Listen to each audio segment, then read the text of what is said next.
AutoCAD's main file type is called a .dwg. That's the file type extension that will identify to Windows on what software belongs to that program. So whenever you draw something in AutoCAD and save it, it's saved as a .dwg file. Now there's another file type that AutoCAD can work with. There are actually several, in fact, but I'm talking about a template file. And that file extension is called .dwt. Think of it as being short for drawing template. So AutoCAD recognizes a .dwt file as a template or a starting point for your next drawing. It really isn't any different from a DWG file except for using it with the new command or the QNew command. To open up a DWT file, you can type new on the command line. So let's just start with a blank file. It doesn't even matter what file that is. But if I want to open up a .dwt file, type in the word new. Press enter. And that will bring me to my default folder that has my DWT files in it. So I can type in new on the command line, or I can come up to the quick access toolbar, click on the new button, and then I select my DWT file. DWT files have different preset features about them. You just click on the one that you want and you have it. Now you could use a DWG file as your starting point when you're making a new file, but a DWT gives you something that a DWG can't, and that's a fresh start. If I open up a DWG file to use it as a template, I have to save it as a different file, otherwise I'm working over the top of whatever it is that I had before. So if I work in that DWG file and then save it, well, I've just changed my template file, and you don't want to do that. So good CAD practice is to always start a brand new file with the new command. This starts you with a DWT file. As I have here, I can work in this file, and then when I go to save the file, it asks me to give it a name and a location. I can call it whatever I want to. I won't be overwriting my DWG template file. So that way my template file can't be overwritten, and that's good.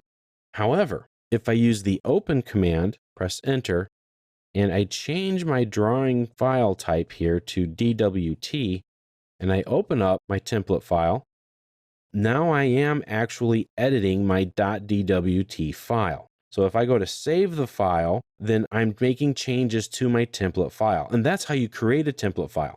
You just make it however you want, and then you save it as a .dwt. You can do that with save as, press enter, make sure your file type here is set to .dwt, and save it wherever you want. Or if you have a .dwt file open, like I do in this case, you can see here in my menu tab, if I press the save button now, then I'm going to overwrite my DWT file.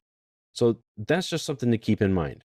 It's very easy to create a template DWT file. You can just start with any file that you want, do a save as I showed you earlier, and make sure you save it as a .dwt. And then you follow the prompts and then you're done. Now there's another new command called the QNew command. That's short for quick new. What this does is it works exactly like the new button, only you don't get any options. It just opens up to a default DWT file and gets you started. So just type in QNew, press enter. Out of the box though, that comes up like the regular new command because we don't have it set up. So in order to set it up, you go into your options command. This will bring up your window here that sets up all of your new options. Go to Files tab. I need to scroll down until I can find my template settings. Here they are, template settings. I expand this list out, and I can set two different things here. One is my template folder location. That's when you type in the new command and it populates your window with a list of template files to use. This is where it goes to on your computer or on your server, says, hey, this is where my template files are. But if I go here, this is the default file name for QNew. Right now it's set to none. So if I select it, and then I come over here to the top right, click on Browse, select a template file, open, apply, click OK. And now when I type in the word new, it goes to my folder so I can pick the template I want to use. But if I type in QNew, it just starts right away with the DWT file that I wanted to use, that I had set aside. So that's a fantastic tool that you can use to make sure you always start with the same template file. However, it only works if you only have one template file, and that's the one that you want to use. Or maybe it's the one that you're going to use 70, 80, 90% of the time. Then it works perfectly fine. Just by using the new command, as long as it goes to your default template folder, you're not saving a lot of time. So it's just up to you. Use the method that you feel is best for your needs, and customize it that way.